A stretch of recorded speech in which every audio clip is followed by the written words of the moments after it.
wabarakatuh. Shalom, Om Swastiastu, Namo Buddhaya, salam kebajikan dan salam sejahtera untuk kita semua. Perkenalkan, kami dari kelompok Orchid Ladybugs akan membawakan tema presentasi mengenai pelanggaran kode etik hakim. Kami dari kelas Etika Profesi Hukum B5 dengan dosen pengampu Ibu Siti Nur Hasanah, SHMH. Berikut adalah analisis video kami. Selamat menonton. Dadah! Sebelum menyaksikan presentasi, kami akan memperkenalkan diri kami masing-masing. Yang pertama, saya adalah Salsabila Nur Aziza Suyono dengan NPM 22120111652. Saya Nadifa Laturama dengan NPM 22120111697. Saya Fani Mesyari dengan NPM 22120111699. Saya Zahra Permatasari dengan NPM 22121131. Saya Rosida Simanjuntak dengan NPM 2212011706. Sebelum kami menyampaikan hasil kajian dan analisis kelompok kami, sebelumnya izinkan saya untuk menjelaskan kronologi kejadian dalam kasus ini. Hakim HGU saat menjabat sebagai hakim anggota di Pengadilan Negeri Tarakan menawarkan diri untuk membantu menyelesaikan sebuah perkara peninjauan kembali atau PK di Mahkamah Agung. Ia menjanjikan bahwa permohonan PK tersebut akan dikabulkan dan meminta sejumlah uang dari pelapor dengan dalih biaya operasional. Namun pada kenyataannya permohonan PK tersebut ditolak oleh Mahkamah Agung.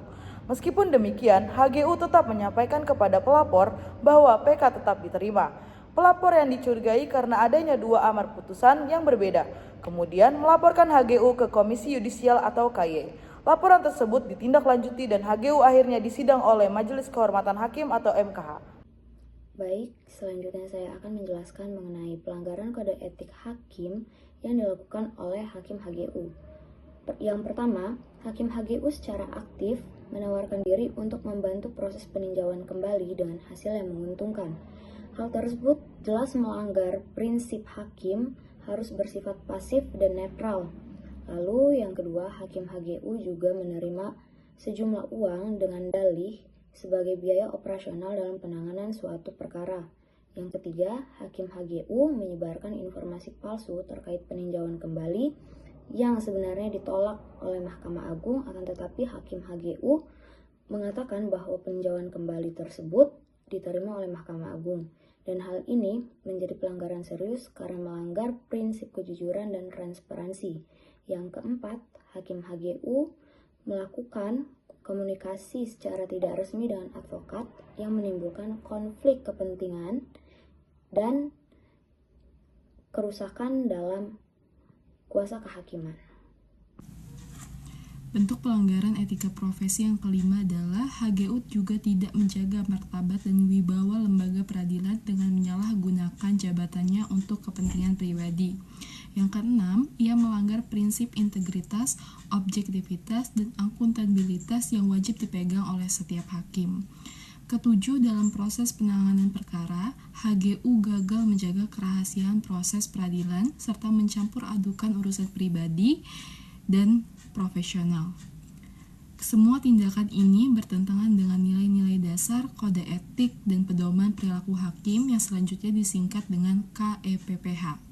Secara formal, pelanggaran yang dilakukan HGU mencakup pelanggaran terhadap ketentuan KEPPH angka 1 butir 2.2 dengan prinsip kejujuran, angka 2 butir 2.1 ayat 1 dan 2.2 ayat 1 terkait integritas dan larangan penerimaan pemberian, angka 5 butir 1.3 dan 1.4 mengenai independensi dan interaksi dengan pihak luar, serta angka 7 butir 7.2 ayat 1 dan 7.3.1 tentang menjaga kehormatan dan wibawa jabatan hakim. Seluruh pelanggaran tersebut merujuk pada surat keputusan bersama Mahkamah Agung dan Komisi Yudisial nomor 047 KMA SKB 4 2009 dan nomor 02 SKB P.KY 4 2009 tentang KEPPH.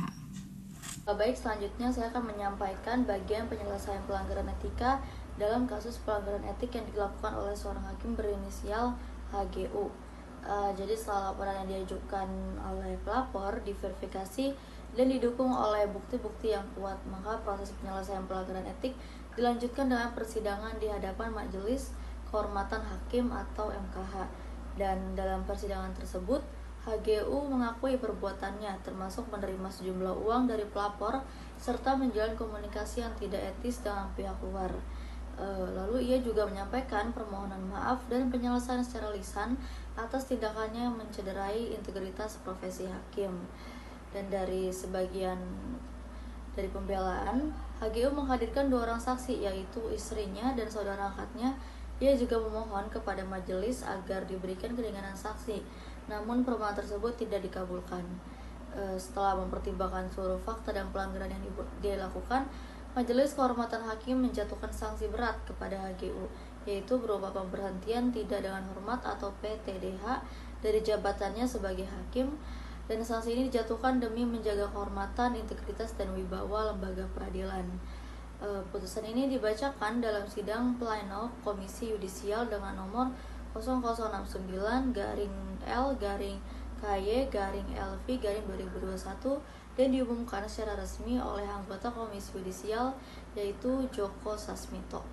Kesimpulan dan penutup.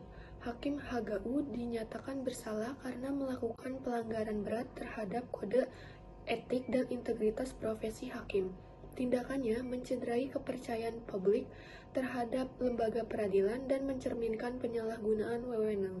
Sanksi pemberhentian tidak dengan hormat yang dijatuhkan oleh MKH menjadi bentuk penegakan disiplin dan penguatan nilai-nilai etika dalam profesi kehakiman.